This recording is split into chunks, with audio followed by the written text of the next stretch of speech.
സമൃദ്ധമായ ദൈവസ്നേഹത്തിൻ്റെ ആത്മീയ അനുഭവങ്ങൾ എത്ര വിവരിച്ചാലും ജോയിച്ചേട്ടന് മതിയാവാറില്ല. ഏറ്റവും നിസാരമെന്ന് നാം കരുതുന്നതും എന്നാൽ പലപ്പോഴും പ്രയാസമേറിയതുമായ ഒട്ടനവധി ജീവിതഘട്ടങ്ങളിൽ ദൈവത്തിൻ്റെ കരുതൽ നേരിട്ടനുഭവിക്കാൻ ജോയിച്ചേട്ടനായി. ഞാൻ ഒരു ഹിപ്പ് മാറ്റി വയ്ക്കാനാണ് ജൂബിലി ഹോസ്പിറ്റലിൽ അഡ്മിറ്റ് ആവുന്നത്. അപ്പോൾ ഡോക്ടർ പറഞ്ഞു, അന്ന് അനുസരിച്ച് ഡോക്ടർ പറഞ്ഞു എന്ന് പറയുന്നത് 2 മണിക്കൂർ അതിജീവിക്കാത്ത ബോഡിയാണ്. അതുമല്ലാണ് 4 മണിക്കൂർ 5 മണിക്കൂർ കിടത്തിയിട്ട് ഒരു ഹിപ്പ് മാറ്റിയുള്ളൂ. ഇനി കിടത്തണമെങ്കിൽ ഇനി 5 മണിക്കൂർ അനുസരിച്ച് കയറ്റണം. അപ്പോൾ ഡോക്ടർ പറഞ്ഞു അവനൊന്നും സംഭവിച്ചിട്ടില്ല, ഇതുവരെ ഒരു കുഴപ്പമുണ്ടായില്ല, ആ ഒരു ഡോസ് കൂടി കയറ്റിയിട്ട് ഞാൻ അവൻ്റെ അടുത്ത ഓപ്പറേഷൻ ചെയ്യാൻ പോവാന്ന്. അപ്പോഴാണ് ഇതൊക്കെ സംഭവിക്കുന്നത്. അത് ആ നേരത്താണ് ഇതൊക്കെ സംഭവിക്കുന്നത്. ഈ ഓപ്പറേഷൻ ഫിക്സ് ചെയ്യുന്നത് രണ്ടാമത്തെ കാലിൻ്റെ അതൊന്നും ഞാൻ അറിഞ്ഞിട്ടില്ല. ഞാൻ അനസ്തേഷ്യ കൊടുത്ത് ബോധമില്ലാത്ത അവസ്ഥയിൽ കിടക്കുകയാണ്. പക്ഷേ എൻ്റെ ബന്ധുക്കളോട് ഡോക്ടർ വന്ന് സംസാരിക്കുകയും ആ ഹിപ്പ് മാറ്റി വയ്ക്കാനുള്ള ഓപ്പറേഷൻ ഞാൻ വീണ്ടും ചെയ്യുകയാണ് ചെയ്തത്. പിന്നീട് ഞാൻ കാലത്ത് രാവിലെ 9:30 ക്ലോക്കിൽ സൂചി കണ്ടതാണ്. പിന്നീട് ഞാൻ രാത്രി 9:30 ക്ലോക്കിൽ സൂചി കാണുമ്പോഴാണ് എനിക്ക് ബോധം വരുന്നത്. അതിൻ്റെ ഉള്ളിൽ ഡോക്ടർ എൻ്റെ 2 ഹിപ്പും കട്ട് ചെയ്ത് മാറ്റി വയ്ക്കുകയുണ്ടായി. അതിനുശേഷം ഒരു കുഴപ്പമുണ്ടായില്ല. അതിനുശേഷം ഞാൻ മേജർ ICUയിലേക്കാണ് ശരിക്കും യഥാർത്ഥത്തിൽ ഞാൻ പോകേണ്ടത്. ഈ പോകേണ്ട സമയത്ത് ഡോക്ടർമാർ വന്നിട്ട് കൂടുതലുള്ള ഡോക്ടർമാർ വന്നിട്ട് എന്നോട് ഒരു കാര്യം സാക്ഷ്യപ്പെടുത്തി. അപ്പോഴാണ് ഞാനതൊക്കെ അറിയണേ. അനസ്തേഷ്യ ഡോക്ടർ ഇങ്ങനെ ഓർമ്മ കിടത്താൻ അനസ്തേഷ്യ കൊടുക്കാൻ 4 മണിക്കൂർ ബോഡി അതിജീവിക്കില്ല, ഇതൊക്കെ ഞാൻ പിന്നീടാണ് അറിയണത്. അപ്പോൾ ആ സമയത്ത് അവർ പറയണം മേജർ ICUയിലേക്കാണ് ജോയി അഡ്മിറ്റ് ആവേണ്ടത്. ആ സമയത്ത് ജോയി വന്നിട്ട് മേജർ ICUയിൽ പോകേണ്ട ആളെ ഞാൻ ആദ്യമായിട്ടാണ് ഓപ്പറേഷൻ കഴിഞ്ഞ രാവിലെ വാർഡിൽ വന്ന് സന്ദർശിക്കുന്നത്. കാരണം ഓപ്പറേഷൻ അവിടെ മേജർ ICUവിന് എത്ര 10,000 രൂപയാണ് കെട്ടിവെക്കണം. ഡോക്ടർ പറഞ്ഞു അവനൊന്നും സംഭവിക്കില്ല, അവനെ നേരിട്ട് വാർഡിൽ കൊണ്ട് കെടുത്തിക്കോളൂ, അവനൊന്നും സംഭവിക്കില്ല എന്നാണ്. പക്ഷേ ഒരു പനി പോലും എനിക്ക് വരാതെ 2 ആഴ്ച കൊണ്ട് ഞാൻ ഡിസ്ചാർജ് ആവുകയാണ് ചെയ്തത്. ഈ ഓപ്പറേഷൻ്റെ സമയത്ത് ഈ ഹിപ്പിന് 1.25 ലക്ഷം രൂപ ചിലവുണ്ട്. ഈ ചിലവുള്ള പൈസ നമ്മുടെ കയ്യിൽ അന്ന് 20 രൂപ കെട്ടി വെച്ചിട്ട് ബാക്കി 50 രൂപ കൊണ്ടെങ്കിലും 30 രൂപ എൻ്റെ കയ്യിലുള്ളൂ. എൻ്റെ അളിയനും സുഹൃത്തുക്കളും കൂടിയിട്ട് ഈ ഹിപ്പ് കൊടുന്ന ബാംഗ്ലൂർക്കാരൻ ചേട്ടന് 30 രൂപ ഇവർ കൊടുത്തു. 30 രൂപ ഇവർ കൊടുത്തപ്പോൾ ഈ ഡോക്ടർ പറഞ്ഞിട്ടുണ്ട് ഘട്ടമെട്ടായിട്ട് ബാക്കി കൊടുത്താൽ മതി, 2 ഹിപ്പിനും കൂടി കഷ്ടി 1.25 ലക്ഷം കഷ്ടി വില വരുന്നുണ്ട്. അപ്പോൾ ഈ ഹിപ്പ് കൊടുത്ത ചേട്ടൻ പറഞ്ഞു, സംസാരിച്ചു, ഞങ്ങൾ ഘട്ടം ഘട്ടമായിട്ട് തരാം. അളിയനും സുഹൃത്തുക്കളൊക്കെ പറഞ്ഞു ഘട്ടം ഘട്ടമായിട്ട് ഞങ്ങൾ നല്ല ഡോക്ടർ പറഞ്ഞില്ലേ ചോദിച്ചു. അപ്പോൾ ഡോക്ടർ എന്നോട് പറഞ്ഞിട്ടുണ്ട്, ജോയുടെ വിശേഷമൊക്കെ പറഞ്ഞിട്ടുണ്ട്, അതുകൊണ്ട് എനിക്ക് കുഴപ്പമൊന്നുമില്ല എന്ന് വർത്താനമൊക്കെ കേട്ടുകൊണ്ടിരുന്നിട്ട് ആ സമയത്ത് ദൈവത്തിൻ്റെ വലിയൊരു ഇടപെടൽ ഉണ്ടാവുകയാണ്. അപ്പോൾ ഇവരുടെ ബന്ധുക്കളോട് പറഞ്ഞു, നിങ്ങൾ എല്ലാം കഴിഞ്ഞു എന്ന് പറഞ്ഞ് സാറ് വിളിക്കുന്നുണ്ട്, മാത്യു ഞങ്ങൾ പുറത്ത് നിൽക്കുള്ളൂ, നീ അത് ഏറ്റെടുത്ത് കണ്ടാൽ മതി, നിൻ്റെ മോൻ സന്തോഷമാണെങ്കിൽ എൻ്റെ അളിയന് സൗഖ്യമായിരിക്കും. ആ ഒരു വിശ്വാസം, ആ ഒരു പ്രാർത്ഥനയിൽ അധിഷ്ഠിതമായ ആ കുടുംബത്തിൻ്റെ പശ്ചാത്തലം എന്നെ വളരെയധികം അത്ഭുതപ്പെടുത്തിപ്പോയി. അങ്ങനെ ഞാൻ ചെന്നു, എന്നെ അകത്തേക്ക് വിളിപ്പിച്ചു. സാറിൻ്റെ പോലെ തന്നെ ഞാൻ നേരത്തെ പോയിരുന്ന ഓഫീസർമാർ പോലുള്ള ആൾക്കാർ പച്ച ഡ്രസ് ഇട്ടിട്ട് എന്നെ വിളിച്ചു സംസാരിച്ചു. സാർ പരിചയപ്പെടുത്തി കൊടുത്തു, ഇതാണ് മാത്യു, ഇതാണ് ഇവരുടെ സർവീസ്. അപ്പോൾ അവരെന്നെ പരിചയപ്പെട്ടു. അപ്പോൾ പറഞ്ഞു, മാത്യു ഇനി കാര്യം ചെയ്താൽ മതി. സാർ എന്നോട് പറഞ്ഞു, ഇവർ കഴിയാവുന്ന കുറച്ച് തരും, ആ പൈസ ഹോസ്പിറ്റലല്ല അടയ്ക്കണ്ടേ, ഇവർക്ക് നേരിട്ട് അടച്ചാൽ മതി, ഉള്ളത് കൈയോടെ അടയ്ക്കണം മാത്രം. ഞാൻ ഓക്കെ എന്ന് പറഞ്ഞാൽ പുറത്തേക്ക് കൊടുന്നു. ഞാൻ ചിന്തിച്ച് നോക്കിയപ്പോൾ എൻ്റെ കയ്യിൽ അവർ തന്ന പൈസയും എൻ്റെ കയ്യിലുള്ള പൈസയും കൂടി 28-30 രൂപ ഉള്ളൂ. ഞാൻ കരുതി ഹോസ്പിറ്റലിൽ അടയ്ക്കണമെന്നുണ്ടെങ്കിൽ ഡിസ്ചാർജ് ചെയ്യുമ്പോൾ അടച്ചാൽ മതി. ഇപ്പോൾ ഒറ്റയടിക്ക് അടയ്ക്കണം എന്ന് പറയുമ്പോൾ ഒരെണ്ണം മാറ്റാൻ പറഞ്ഞു കൊടുത്ത് 2 എണ്ണം മാറ്റിയിരിക്കുമ്പോൾ 1.25 ലക്ഷം രൂപ വേണം. എൻ്റെ കർത്താവേ, ഇത് സഹിക്കാനുള്ള കൃപയും അവരെ കുടുംബത്തെ ആത്മബലത്തിൽ പിടിച്ചേക്കാനുള്ള സാഹചര്യം എനിക്ക് ഇത് ഒരുക്കി തരണേ എന്ന് കരഞ്ഞ് പ്രാർത്ഥിച്ച് പുറത്ത് നിന്നു. അപ്പോൾ അവരെന്നോട് ചോദിച്ചു, എന്താ കരയണേ? ഒന്നുമില്ല, ഒക്കെ സക്സസ് ആണ്, ഒരു കുഴപ്പമില്ല. ഞാൻ അറിയാതെ സൈഡിൽ തേങ്ങി. ഇതിന് ശേഷം അവർ വന്നു, ഡോക്ടർ എന്നോട് ഹൈ പറഞ്ഞു പോയി, ഒരു കുഴപ്പമില്ല മാറ്റി സക്സസ് ആണ്, സാറൊന്ന് അവരോട് പറയുമോ എന്നാലും അവർക്ക് ബലം കിട്ടുള്ളൂ. അവർ പറഞ്ഞു, നോ പ്രോബ്ലം, ഒക്കെ സക്സസ് ആണ്, വലിയ ദൈവത്തിൻ്റെ അത്ഭുതം കണ്ടു, ഇത്ര മണിക്കൂറിനുള്ളിൽ ഇന്നതുമാതിരി ചെയ്യാൻ സാധിച്ചു, ഞാൻ പോലും പ്രതീക്ഷിക്കില്ല, അപ്പുറത്ത് നിങ്ങളുടെ പ്രാർത്ഥനയുടെ തീഷ്ണതയാണ് കടന്നു പോകാനായിട്ട് ഇട വന്നത്. അപ്പോൾ അവർക്ക് മനസ്സിലായില്ല എന്താണ് എൻ്റെ പരീക്ഷണമെന്ന്. അവരെ പുറത്ത് വന്നു, അവർ പൈസയുടെ കാര്യത്തിന് വന്നു. അപ്പോൾ ഞാൻ സംസാരിച്ചു. ഞാൻ പറഞ്ഞു, എനിക്കിപ്പോൾ ഞാൻ പ്രതീക്ഷിച്ചതാണ്, ഡിസ്ചാർജ് ചെയ്യുമ്പോഴേക്കും ദൈവം ആരെങ്കിലും കണ്ട് ഞങ്ങൾ ഇറങ്ങി തിരിച്ച് നിങ്ങൾക്ക് പൈസ എത്തിച്ച് തരാം, എൻ്റെ വിസിറ്റിംഗ് കാർഡ് ഇതാണ്, ഞാൻ എൻ്റെ കയ്യിലുള്ളതും തന്നോട്ടെ.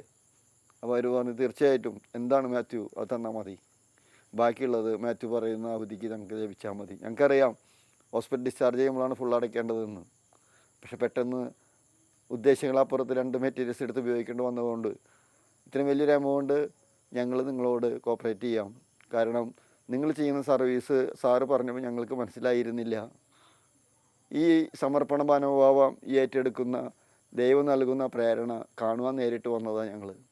കണ്ടു കഴിഞ്ഞപ്പോൾ ഞങ്ങൾക്ക് മനസ്സിലായി ഞങ്ങളും കൂടി നിങ്ങളോടെ സമർപ്പണ മനോഭാവത്തിൽ ജീവിക്കാനുള്ള വലിയൊരു ഉൾപ്രേരണ ഞങ്ങൾക്ക് ലഭിച്ചു എന്ന്. ഞാൻ എൻ്റെ പോക്കറ്റിൽ നിന്ന് പൈസ എടുത്ത് എണ്ണി 28,800 ഉണ്ടായിരുന്നു. അവർ 28,000 രൂപ എൻ്റെ എണ്ണി വാങ്ങിച്ചതിന് ശേഷം ഞാൻ പറഞ്ഞു നിങ്ങൾക്ക് വിത്തിൻ 10 ദിവസത്തിനുള്ളിൽ ഞങ്ങളുടെ ദൈവം ഇല്ലെങ്കിൽ ഞങ്ങൾ എങ്ങനെയെങ്കിലും നിങ്ങളുടെ അഡ്രസ്സ് അതിൽ അയച്ചു തരാം. എപ്പോൾ നിങ്ങൾക്ക് അതിന് മുമ്പ് ആവശ്യം വരാണെങ്കിൽ ഞങ്ങളുടെ വിസിറ്റിംഗ് കാർഡ് നമ്പറിൽ കോൺടാക്ട് ചെയ്താൽ ഞങ്ങൾ തരുന്നതായിരിക്കും എന്ന് പറഞ്ഞു. അങ്ങനെ അവരെ ആ പൈസ മേടിച്ച് അവർ ബാഗിൽ വെച്ചതിന് ശേഷം ഒരു ഷേക്കിൻ്റെ തന്നുകൊണ്ട് പറയുകയാണ്, ഞങ്ങൾ നിങ്ങളുടെ സമീപനം എന്താണെന്ന് അറിയാൻ ഞങ്ങൾ നോക്കിയതാണ്.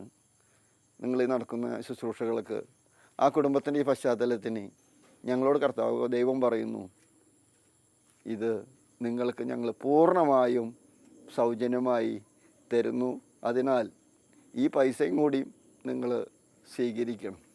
ഒരു നിമിഷം ജോയിച്ചേട്ടൻ്റെ പ്രാർത്ഥനയെ, ജോയിച്ചേട്ടൻ്റെ കുടുംബത്തിൻ്റെ പശ്ചാത്തലത്തിനുള്ള പ്രാർത്ഥനയെ, എനിക്ക് ആ ഒരുങ്ങാൻ കിട്ടിയിട്ടുള്ള ആ ഭാഗ്യത്തെ, അതിലപ്പുറത്ത് ആ ഡോക്ടറുടെ സേവനത്തെ, ആ ഞങ്ങൾക്ക് ആ മെറ്റീരിയൽസ് കൊണ്ടുവന്ന ബാംഗ്ലൂരിൽ നിന്ന് നേരിട്ട് വന്ന ആ സ്ഥാപനത്തിൻ്റെ ഉടമസ്ഥരെ, അവരിലെല്ലാം എനിക്ക് യേശുവിൻ്റെ ചൈതന്യം കാണുവാനുള്ള വലിയൊരു ഭാഗ്യമാണ് അന്ന് ആ ജോയിച്ചേട്ടൻ്റെ സർവീസിലൂടെ ഞങ്ങൾക്ക് ലഭിച്ചത്.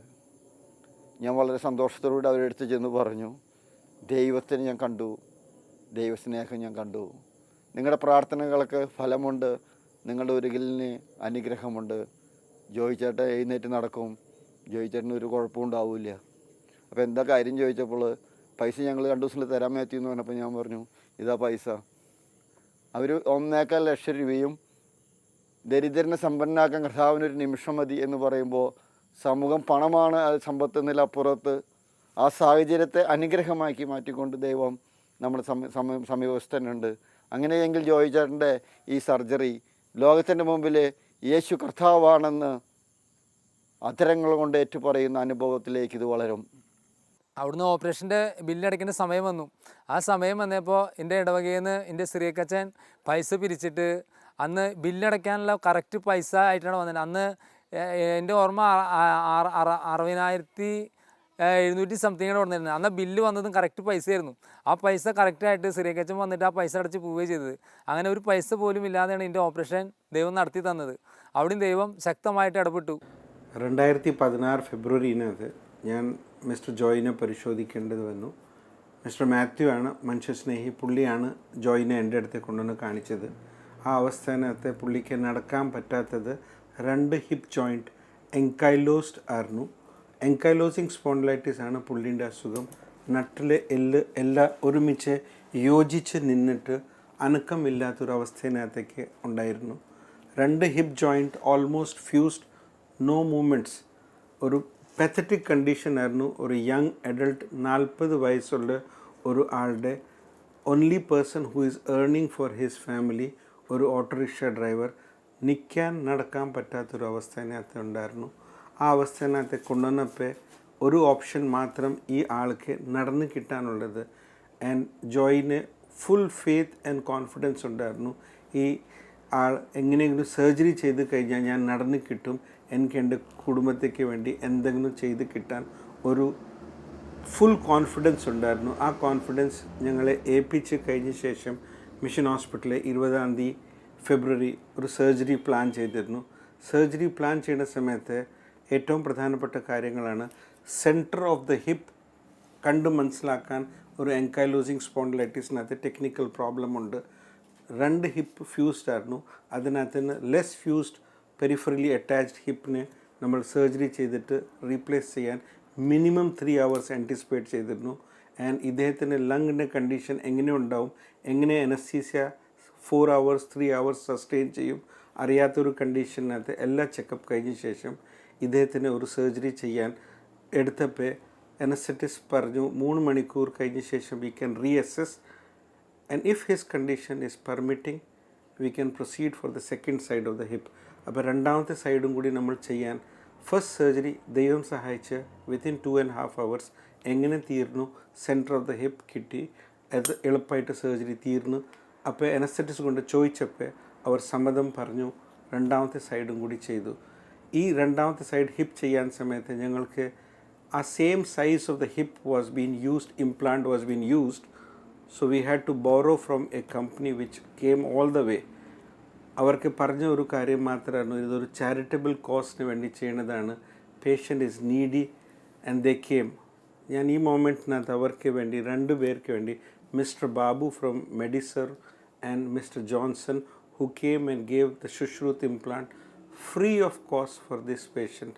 And after that 6 hours of surgery, both the hip joints were being replaced. അത് കഴിഞ്ഞ ശേഷം പേഷ്യൻ്റ് പോസ്റ്റ് ഓപ്പറേറ്റീവ് ഫേസിനകത്ത് അത്ര ഒരു മന്ത്സിനകത്ത് സന്തോഷം കൊണ്ട് ഉത്സാഹിച്ചിട്ട് second post op day when we made him to stand, പുള്ളി നടക്കാൻ അത്ര ആകാംക്ഷ. And day by day the recovery of his health was so good, as if God was interfering in all the factors to help him out. He was being supported by his spiritual strength. അവനെ സഹായിക്കാൻ പല ആൾക്കാർ വന്നിട്ടുണ്ടെങ്കിലും പുള്ളിൻ്റെ ഉള്ളിലെ ഒരു ദൈവത്തിൻ്റെ ഒരു ശക്തി ഉണ്ടായിരുന്നു. ആ ശക്തി കൊണ്ട് അവൻ നടന്ന് കിട്ടി. 14ാമത്തെ ദിവസം ഡിസ്ചാർജ് ആവുന്ന സമയത്ത് പുള്ളിക്കൊരു പൂർണ്ണ വിശ്വാസം ഉണ്ടായിരുന്നു. പുള്ളി വീണ്ടും ഓട്ടോറിക്ഷ ഓടിച്ചിട്ട് അവൻ്റെ കുടുംബത്തിൻ്റെ കാര്യങ്ങൾ. അത് കഴിഞ്ഞ ശേഷം എനിക്ക് ഫസ്റ്റ് ഫോളോ അപ്പിനകത്ത് വന്നിട്ട് കാണുമ്പോൾ പുള്ളിൻ്റെ ഒരു വെൽ ഇൻസൈഡ് ഒരു സാറ്റിസ്ഫാക്ഷൻ ഉണ്ടായിരുന്നു. ഞാൻ നന്നായിട്ട് ഭേദപ്പെട്ടു. അത് കഴിഞ്ഞ ശേഷം നടക്കാനുള്ള കാര്യങ്ങൾക്ക് വേണ്ടി മാത്രമില്ല, പുള്ളി ഓട്ടോ ഓടിച്ചിട്ട് എന്നെ വന്നിട്ട് കാണാൻ വന്നു. OP കഴിഞ്ഞ ശേഷം എനിക്ക് കാണിച്ചു കൊടുത്തു, ഞാനിങ്ങനെ ഓട്ടോ ഓടിക്കുന്നുണ്ട്. അവരുടെ സ്വന്തം ജീവിതത്തിന് ഒരു നല്ല രീതിയായിട്ട് പോകാൻ വേണ്ടി ദൈവത്തിൻ്റെ വഴിക്ക് പോകാനുള്ളത് ആ പൂർണ്ണ വിശ്വാസം ഉണ്ടായിരുന്നു. അത് കഴിഞ്ഞ് റെഗുലറായിട്ട് പുള്ളി എൻ്റെ അടുത്ത് ഫോളോ അപ്പിനകത്ത് 6 months ഫോളോ അപ്പിനകത്ത് വന്നു. ആ സമയത്ത് പുള്ളീൻ്റെ വൈഫ് സെക്കൻഡ് ടൈം കൺസീവ് ചെയ്തിട്ടുണ്ടായിരുന്നു. ആൻഡ് ഞാൻ അത് കഴിഞ്ഞ ശേഷം ഈ കൊച്ചിനെ മാമോദിസം മുക്കാൻ വേണ്ടിയും കൂടി എന്നെ വിളിച്ചപ്പോൾ എനിക്ക് സന്തോഷമുണ്ടായി. That God was taking care of them, not only individual but the whole family as such. അതിനുവേണ്ടി പ്രവർത്തിച്ച പല ആൾക്കാരനെ ഞാൻ നന്ദി രേഖപ്പെടുത്തുന്നു. ആരൊക്കെ വന്ന് ബ്ലഡ് കൊടുത്തു, ആരൊക്കെ വന്ന് ധനസഹായം കൊടുത്തു. എനിക്ക് ഒരു കാര്യം മാത്രം ചെയ്യാൻ പറ്റിയിരുന്നത്, കുറച്ച് സ്വന്തം 6 മണിക്കൂർ മാത്രം ചെയ്ത് കഴിഞ്ഞ ശേഷം ആ രോഗിക്ക് ജീവിതം മുഴുവൻ നന്നായിട്ട് നടക്കാനുള്ളതൊരു ആയി കാണാൻ. അതാണ് എൻ്റെ സന്തോഷം. ദൈവത്തിൻ്റെ കാര്യങ്ങൾ, കരുണ അതിനകത്ത് തന്നെ അവനെ പ്രവർത്തിച്ചിട്ടുണ്ട്. ഞാൻ ഓപ്പറേഷൻ കഴിഞ്ഞിട്ട് വീട്ടിലെത്തുകയും അതിനോട് രണ്ടാമത്തെ എൻ്റെ ജീവിത പങ്കാളി ഗർഭം ധരിച്ചിരിക്കുകയായിരുന്നു. രണ്ടാമത്തെ കുഞ്ഞിനെ ഗർഭം ധരിച്ചിരിക്കുകയായിരുന്നു. അവളുടെ പ്രസവത്തിന് അവൾ പോയി. ഉണ്ണി പ്രസവിച്ച ആ ദിവസമാണ് ആദ്യമായിട്ട് ഞാൻ വേദന, ഈ ഇടുപ്പ് മാറ്റിയപ്പോൾ ഭയങ്കര പെയിനായിരുന്നു എനിക്ക്. കാരണം എൻ്റെ കാല് അങ്ങോട്ട് ഇങ്ങോട്ട് തിരിക്കുമ്പോൾ ഞാൻ തല കറങ്ങുമായിരുന്നു. കിടന്ന് അവിടെ ഇരിപ്പായി. പിന്നീട് പക്ഷേ എണീക്കാൻ എനിക്ക് പറ്റാണ്ടായി. 2 ഹിപ്പും കട്ട് ചെയ്തപ്പോൾ തീരെ കാലിൻ്റെ വേദന കൊണ്ട് എനിക്ക് സഹിക്കാൻ പറ്റാത്ത, കട്ടുന്ന എണീക്കാൻ പറ്റാത്ത അവസ്ഥയായിരുന്നു. അങ്ങനെ അന്ന് വെപ്പാൻ വെച്ചിട്ടാണ് ഞാൻ അന്ന് കക്കൂസിലൊക്കെ പോയിരുന്നത്. അന്ന് പിന്നീട് എന്തുണ്ടായെന്ന് വെച്ചാൽ, അന്ന് ആദ്യമായിട്ട് ഉണ്ണി ജനിച്ചെന്നാണ് ഞാൻ അന്ന് ഒരു ടോയ്ലറ്റിലേക്ക് ഇരിക്കാൻ വേണ്ടിയിട്ട് ഒരു സ്റ്റൂളുമേ ടോയ്ലറ്റിൽ ഇരിക്കാൻ തുടങ്ങിയത്. ആ ഉണ്ണി ജനിച്ച ആ ദിവസം ഞാൻ അമ്മോട്, അന്ന് എൻ്റെ പെയിനുകളൊക്കെ പെട്ടെന്ന് കുറഞ്ഞുകൊണ്ടിരിക്കുകയായിരുന്നു. പെയിനും പെട്ടെന്ന് കുറയുകയും, അപ്പം ഞാൻ അമ്മോട് പറയാണ്, അമ്മ ആ വാക്കറൊന്ന് വെച്ച് തയ്യോ എനിക്ക്. ആ വാക്കറുമ്പോൾ ഞാനൊന്ന് എഴുന്നേറ്റ് നിൽക്കട്ടെ എന്ന് പറഞ്ഞു. ഇപ്പം മാറ്റിയിട്ട് അന്ന് 1 മാസം കഷ്ടിയുണ്ടായിട്ടുള്ളതുകൊണ്ട് ആ എഴുന്നേറ്റ് തിന്നിട്ട് ഞാൻ അന്ന് അതിൻ്റെ അകത്തൊന്നും എല്ലാം നടന്നു. അതിന് ശേഷം പിന്നെ ഞാൻ ഹാളിലേക്ക് നടന്നു. പിന്നീട് ഞാൻ അവിടെ നിന്ന് എൻ്റെ കാലുകൾ നടത്താൻ ആരംഭിക്കുകയായിരുന്നു. പിന്നീട് ഒരിക്കലും ഞാൻ വാക്കറുകൾ ഉപയോഗിക്കാതെ സ്വന്തമായിട്ട് നടക്കാൻ തുടങ്ങി. പിന്നീട് ഞാൻ ധ്യാനത്തിൽ പോയി. അവിടുന്ന് ബ്രദർമാർ എനിക്ക് വെളിപ്പെടുത്തി തന്നു, ജോയിക്ക് അന്ന് എനിക്ക് 2 കുഞ്ഞുങ്ങളാണ് ഉണ്ടായിരുന്നത്. 3ാമതൊരു കുഞ്ഞിനും കൂടി ദൈവം ജോയിക്ക് തരാൻ പോകുന്നുണ്ടെന്ന് പറഞ്ഞു. അത് കഴിഞ്ഞ് ഒരു ബ്രദർ അന്ന് പറഞ്ഞിട്ട് 1 മാസം 1.25 മാസം കഴിഞ്ഞിട്ടുള്ളൂ. അപ്പോഴേക്കാണ് എൻ്റെ ജീവിത പങ്കാളി ഗർഭം ധരിച്ച് വരാൻ. അവർ പറഞ്ഞത്, ആ ബ്രദർ പറഞ്ഞു, ഇപ്പം തന്നെ അത് പോസിറ്റീവാണ് എനിക്ക് കാണിക്കണേ. അന്ന് അതൊന്നും ഞങ്ങൾക്ക് അറിയില്ലായിരുന്നു. ആ സമയത്ത് 3ാമതും ഗർഭം ധരിക്കുകയാണ്. കറക്റ്റ് എല്ലാ ഉണ്ണികളുണ്ടായത്, ഒരു ഉണ്ണിക്ക് 1.25 വയസ്സാകുമ്പോൾ അടുത്ത ഉണ്ണി ഗർഭം ധരിക്കും. ആ ഉണ്ണിക്ക് കറക്റ്റ് 1.25 വയസ്സാകുമ്പോൾ അടുത്ത ഉണ്ണി ഗർഭം ധരിക്കും. അതുവരെ മക്കളില്ലാതെ ഞങ്ങൾക്ക് 3 മക്കളെ ദൈവം അനുഗ്രഹിച്ചു. പിന്നെ മൂന്നാമത്തെ കൊച്ച് വയറ്റിലുണ്ടായപ്പോൾ 9ാം മാസത്തിൽ സ്കാൻ ചെയ്യുമ്പോൾ ഡോക്ടർ പറഞ്ഞു കുട്ടിയുടെ കഴുത്തിൽ 2 ചിറ്റ് പൊക്കിൾ കൂടി ചിറ്റിയിരിക്കുന്നുണ്ട്. അത് ചിലപ്പോൾ അത് ഓപ്പറേഷൻ ആവേണ്ടി വരും. നന്നായി നിങ്ങൾ പ്രാർത്ഥിക്കാൻ പറഞ്ഞു. അന്ന് മുതൽ എൻ്റെ ജീവിത പങ്കാളി ദിവസവും കുർബാനയ്ക്ക് പോവുകയും ശക്തമായി ദൈവത്തോട് കരഞ്ഞപേക്ഷിക്കുകയും ചെയ്തിരുന്നു. അങ്ങനെ യാതൊരു ആപത്തും കൂടാതെ ഞാൻ നോർമലായിട്ട് ഞാൻ പ്രസവിക്കുകയും നല്ല ആരോഗ്യമുള്ള കുഞ്ഞിനെ നൽകുകയും ചെയ്തു. യേശുവിന് സ്തുതി. ഈ മൂന്നാമത്തെ ഉണ്ണി ജനിക്കുന്ന അവസരം ആ ഉണ്ണിയുടെ കഴുത്തിൽ കൂടെ 2 പൊക്കിൾ കൂടി 2 ചിറ്റിയുണ്ടായിരുന്നു. 9ാം മാസം സ്കാനിങ്ങിൽ ഡോക്ടറിനോട് വെളിപ്പെടുത്തിയതാണ് ആ കുട്ടിയുടെ തലച്ചോറിലേക്ക് ചോരോട്ടക്കുറവുള്ളൊരു കുട്ടിയാണ് ജനിക്കുന്നത്. പിന്നെ കുട്ടി ഭയങ്കര വളർച്ചക്കുറവാണ്. അത് അങ്ങനെ പറഞ്ഞപ്പോൾ ഡോക്ടർക്കും ഭയങ്കര വിഷമമായി. 9ാം മാസമാണ്, ഇനി ഒന്നും ചെയ്യാൻ പറ്റില്ല. ഞാൻ പറഞ്ഞു അതൊക്കെ ദൈവം വഴി നടത്തിക്കോളും. ഞാൻ എൻ്റെ അച്ഛനായ അന്നത്തെ ഇടവക വികാരിയ ടോളസച്ചനോട് പറഞ്ഞു വന്നിട്ട്, അച്ഛാ ഇങ്ങനെ ഒരു മെസ്സേജ് ഉണ്ട്, അപ്പോൾ അത് ഡോക്ടർക്ക് വരെ വിഷമമായിട്ടാണ് ഇരിക്കുന്നത്. അപ്പോൾ പറഞ്ഞു ഈ ജോയിയുടെ ജീവിതത്തിൽ ദൈവം എന്തൊക്കെ ഇടപെട്ടുണ്ട്, ആ ഇടപെട്ട ദൈവത്തിന് ഇതും ചെയ്യാൻ സാധിക്കും. ജോയി ഉറച്ച് വിശ്വസിച്ച് പ്രാർത്ഥിച്ചോളാൻ പറഞ്ഞു. പിന്നീട് ഡോക്ടർക്ക് സമാധാനമില്ലാതെ 2 ദിവസം കഴിഞ്ഞപ്പോൾ ഡോക്ടർ വീണ്ടും സ്കാൻ ചെയ്യാൻ പറയണം. ആ വീണ്ടും സ്കാൻ ചെയ്ത റിസൾട്ടിൽ ഈ കുട്ടിയുടെ തലച്ചോറിലേക്ക് ചോരോട്ടം ഉണ്ടല്ലോ, ഒരു കുഴപ്പം കാണിക്കില്ലോ എന്ന് പറഞ്ഞു. അവിടെയും ദൈവം ശക്തമായിട്ട് കരം നീട്ടി എന്നെ അനുഗ്രഹിച്ചു. പിന്നെ പറഞ്ഞതാണ് കുട്ടിക്ക് വളർച്ചക്കുറവ് എന്ന് പറഞ്ഞ സ്ഥാനത്ത് 3 കിലോ കുട്ടി വളർച്ചയായിരിക്കണം. ആ കുട്ടി 3 കിലോ വളർച്ചയിൽ കടന്നു വന്നു. അതിന് മുമ്പ് അവന് മക്കളുണ്ടാവില്ല എന്ന് പറഞ്ഞ് ഉള്ള സമയത്ത് ഞങ്ങൾ ഒരുമിച്ച് പ്രാർത്ഥിക്കുമ്പോൾ എനിക്കൊരു ദർശനം കാണിച്ചു തന്നു. അവൻ 3-4 കുട്ടികളൊക്കെ ആയിട്ട് ഇങ്ങനെ ഒരു ചെടി നനയ്ക്കുന്ന ഭാഗം കാണിച്ചു തന്നു. അപ്പോൾ അതൊക്കെ ഞങ്ങൾക്ക് പ്രത്യാശയോടെ പ്രാർത്ഥിക്കാൻ ഒന്നും കൂടി ഒരു ശക്തമായി അങ്ങനെ ഞങ്ങൾ ഒരുമിച്ച് പ്രാർത്ഥിക്കുകയും അപ്പോൾ ദൈവം പറഞ്ഞുള്ള സന്ദേശം അനുസരിച്ച് ആ ബോധത്തിലേക്ക് വളരുവാനും നിരാശ കൂടാതെ പ്രാർത്ഥിക്കുവാനും ഒക്കെ ദൈവം വലിയ ഇടപെടുത്തുകയും ചെയ്തു. അങ്ങനെ ആ ഓപ്പറേഷനിൽ കൂടെ ദൈവം സൗഖ്യപ്പെടുകയും ചെയ്തു. അങ്ങനെ ഹോസ്പിറ്റലിൽ നിന്ന് വീട്ടിൽ വന്ന് അനേകം മക്കളോട് വചനം പറയലും ജോമാചയിലും അങ്ങനെ എൻ്റെ ഉള്ളിൽ 3 മക്കളാവുകയും ചെയ്തു. പിന്നെ അതുപോലെ തന്നെ പ്രാർത്ഥന കൂട്ടായ്മയിലേക്ക് വരികയും എല്ലാ ഞായറാഴ്ചകളിലും ഒരുമിച്ച് പ്രാർത്ഥിക്കുകയും ദൈവത്തിൻ്റെ വചനം മറ്റുള്ളവർക്ക് ആശ്വാസമാകുവാനും ഇപ്പോൾ ചെറിയ ജോലി ചെയ്യുവാനും ഓട്ടോറിക്ഷ ഓടിച്ച് ദിവ്യബലിക്ക് പോകാനും പ്രാർത്ഥന കൂട്ടായ്മയ്ക്ക് വരുവാൻ ദൈവം അനുവദിച്ചു. സുഭാഷികൾ 3:27 പറയുന്നത് നിനക്ക് ചെയ്യാൻ കഴിയുന്ന നന്മ അത് അനുഭവിക്കാൻ ഉള്ളവർക്ക് നിഷേധിക്കുക എന്നുള്ള വചനം ഈശോയെ ഇനിയിൽ കൂടെ ആ മകന് ചെയ്യുവാൻ ദൈവം ഇനി ഒരു ഉപകാരമാക്കി.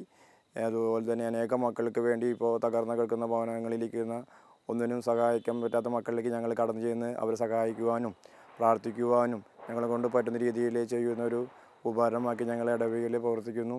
ഇപ്പോൾ ജോയിയുടെ മക്കളും ഭാര്യയൊക്കെ സന്തോഷമായി ജീവിക്കുന്ന അവസ്ഥയാണ് ഇപ്പോൾ കാണുന്നത്.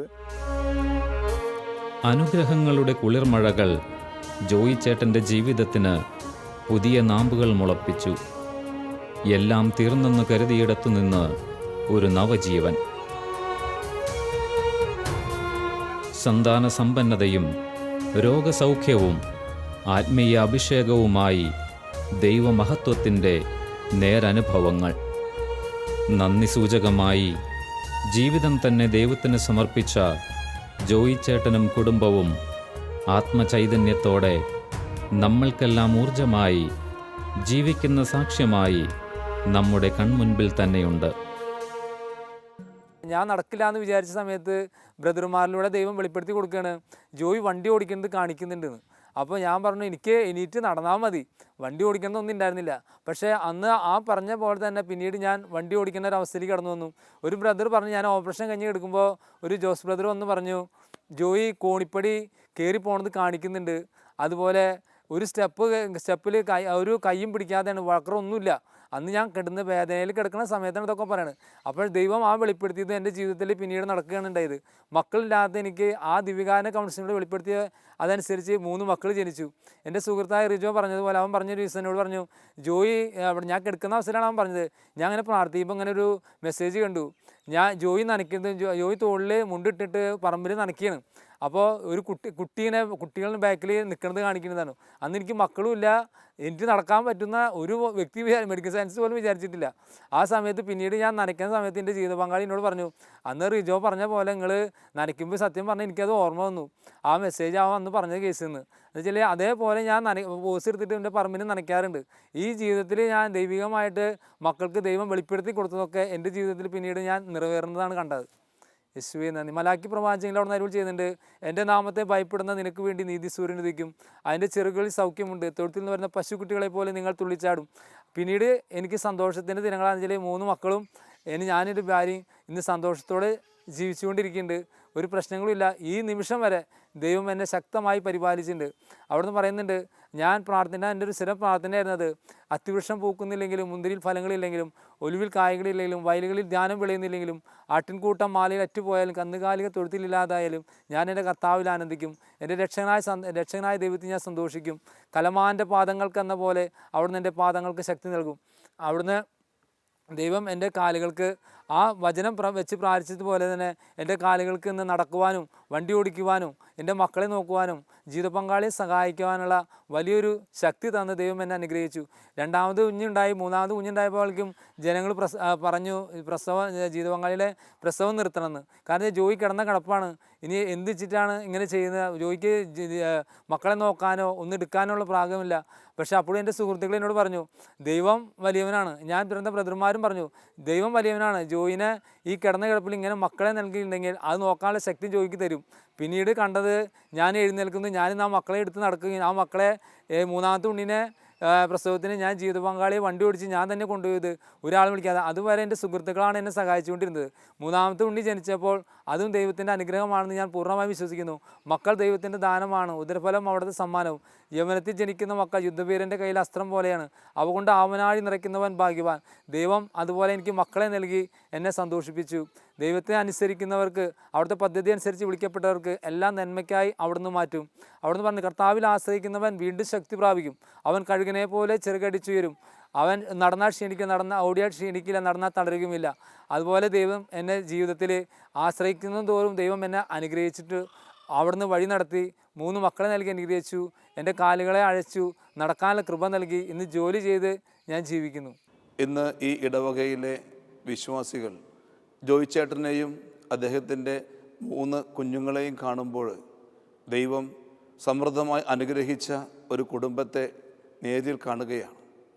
അദ്ദേഹത്തിന് മക്കളുണ്ടാവുകയില്ല എന്ന ഡോക്ടർമാരുടെ വലിയ സാക്ഷ്യമുണ്ടായിട്ടും ദൈവത്തിന് ഒന്നും അസാധ്യമല്ല എന്നുള്ള വിശ്വാസത്തോടുകൂടെ ധ്യാനത്തിൽ സംബന്ധിക്കുകയും വലിയ ദൈവവിശ്വാസത്തോടുകൂടെ പ്രാർത്ഥിക്കുകയും ചെയ്തപ്പോൾ അദ്ദേഹത്തിൻ്റെ എല്ലാ അസുഖങ്ങളും ദൈവം ഭേദമാക്കുകയും മാലാഖമാരെ പോലെ 3 കുഞ്ഞു മക്കളെ നൽകി ദൈവം അദ്ദേഹത്തെ അനുഗ്രഹിക്കുകയും ചെയ്തു. ദൈവം നൽകിയ ആ വലിയ അനുഗ്രഹത്തിന് ഇന്ന് തന്നാൽ കഴിയും വിധം അദ്ദേഹം പ്രതിഫലം നൽകിക്കൊണ്ടിരിക്കുകയാണ്. സ്വയം അധ്വാനിച്ചുകൊണ്ട് ഒരു ഓട്ടോറിക്ഷ ഓടിച്ച് തൻ്റെ കുടുംബത്തിന് ആവശ്യമായ വരുമാനമാർഗം കണ്ടെത്തുമ്പോഴും ദൈവകാര്യങ്ങളിലെ ഒട്ടും പിറകോട്ട് പോകാതെ ഇടവകയിലെ പ്രാർത്ഥനാ കൂട്ടായ്മയിലെയും എല്ലാ പ്രവർത്തനങ്ങളിലും വളരെ സജീവമായി പ്രവർത്തിച്ചുകൊണ്ട് ദൈവം തനിക്ക് നൽകിയ ആരോഗ്യത്തെയും ദൈവം തനിക്ക് നൽകിയ പിഞ്ചു കുഞ്ഞുങ്ങളെയും ആ വിശ്വാസ സാക്ഷ്യത്തിനായിട്ട് അദ്ദേഹം ഇടവകയിൽ ജീവിക്കുകയാണ്. പ്രാർത്ഥനാ ഗ്രൂപ്പിലെ പ്രാർത്ഥനാ അവസരങ്ങളിലും ഇടവകയിൽ നടക്കുന്ന എല്ലാ ധ്യാനങ്ങളുടെ അവസരങ്ങളിലും ഫൊറോന തലത്തിലും മറ്റു പല തലങ്ങളിലുമുള്ള ധ്യാനങ്ങളുടെയൊക്കെ അവസരത്തിൽ വലിയ ഉത്സാഹത്തോടുകൂടെ അദ്ദേഹം ദേവാലയത്തിലേക്ക് കടന്നു വരികയും പ്രാർത്ഥിക്കുകയും തൻ്റെ ജീവിതം വലിയ ദൈവാനുഗ്രഹത്തിൻ്റെ സാക്ഷ്യമാണെന്ന് മറ്റുള്ളവർക്ക് മുമ്പിൽ വെളിപ്പെടുത്തുകയും ചെയ്തുകൊണ്ടിരിക്കുകയാണ്. ഇപ്പോഴും ചെറിയ ആരോഗ്യ പ്രശ്നങ്ങളൊക്കെ ഉണ്ടെങ്കിലും അതൊന്നും വകവയ്ക്കാതെ വിശുദ്ധ കുർബാനയിൽ സംബന്ധിക്കുവാനും ഇടവകയിലെ മറ്റു പ്രവർത്തനങ്ങളിലെ തന്നാൽ കഴിയും വിധം സഹായിക്കുവാനും അദ്ദേഹം പ്രവർത്തിക്കുന്നുണ്ട്. അദ്ദേഹത്തിൻ്റെ 3 കുഞ്ഞു മക്കളെ ഇടവകയിലെ മറ്റുള്ളവർ കാണുമ്പോൾ അത് തീർച്ചയായിട്ടും ഓരോ നിമിഷവും വലിയ ദൈവസ്നേഹത്തിൻ്റെ അനുഭവമായിട്ട് ഇടവകക്കാർക്ക് മാറുകയാണ്. അദ്ദേഹം ദൈവം നൽകിയ എല്ലാ അനുഗ്രഹങ്ങളെയും നന്ദിയോടെ ഓർക്കുകയും ദൈവത്തിന് വേണ്ടി തന്നാലാവുക വിധം ഇടവകയിലും പരിസരങ്ങളിലുമൊക്കെ പ്രവർത്തിക്കുകയും ചെയ്യുന്നു എന്നുള്ളതിലെ വലിയ സന്തോഷമുണ്ട്. ഇടവകയുടെ വികാരി അച്ഛൻ എന്ന നിലയിൽ ദൈവം നൽകിയ അനുഗ്രഹങ്ങളെ ഇരുകൈകളും നീട്ടി ഏറ്റുവാങ്ങിക്കൊണ്ട് അദ്ദേഹം ചെയ്യുന്ന ഈ പ്രവർത്തനങ്ങൾ തുടർന്നും അദ്ദേഹത്തിന് കൂടുതൽ കൂടുതൽ ദൈവാനുഗ്രഹങ്ങൾ ലഭിക്കുവാനായിട്ട് ഇടയാകട്ടെ എന്ന് ഏറ്റവും സ്നേഹത്തോടു കൂടെ പ്രാർത്ഥിക്കുന്നു. നാട്ടുകാരും വീട്ടുകാരും വെറുത്ത് ചെയ്യുന്ന ജോലി പോലും നഷ്ടപ്പെട്ട് അങ്ങനെ തെരുവിൽ അലയുന്നൊരു വ്യക്തിയായി മാറി. അങ്ങനെ എല്ലാം നശിച്ചപ്പോഴാണ് തൂങ്ങിച്ചാവാൻ തീരുമാനമെടുത്തത്. ചെറുപ്പം മുതൽ അവന് ഭയങ്കര ഇതായിരുന്നു. എനിക്കുമില്ല, നടക്കില്ല, ഇരിക്കില്ല, അങ്ങനെയൊക്കെയായിരുന്നു. ഭക്ഷണം വരെ ഞങ്ങൾ വാരി കൊടുക്കും. എൻ്റെ ഉള്ളിൽ ഒരുപാട് ആഗ്രഹം വന്നു, ഈശോയെ ഞാൻ നിന്നെ ഈ ജനത്തിൻ്റെ മുന്നിൽ പറയാൻ എനിക്കൊരു നാണവുമില്ല. കാരണം ഇന്ന് ഈ ജീവൻ നീ തന്നതാണ്, നിൻ്റെ ദാനമാണ്, നീ സൗജന്യമായി തന്നതാണ്. ആ കുരിശിൻ്റെ മുന്നിൽ വന്ന് ഞാൻ മുട്ടുകുത്തി ആ കുരിശിലേക്ക് നോക്കിയ നിമിഷം എൻ്റെ കണ്ണുകൾ കൊണ്ട് ഞാൻ കണ്ടത് യേശു ക്രിസ്തു കുരിശിൽ പിടയുന്നതാണ്.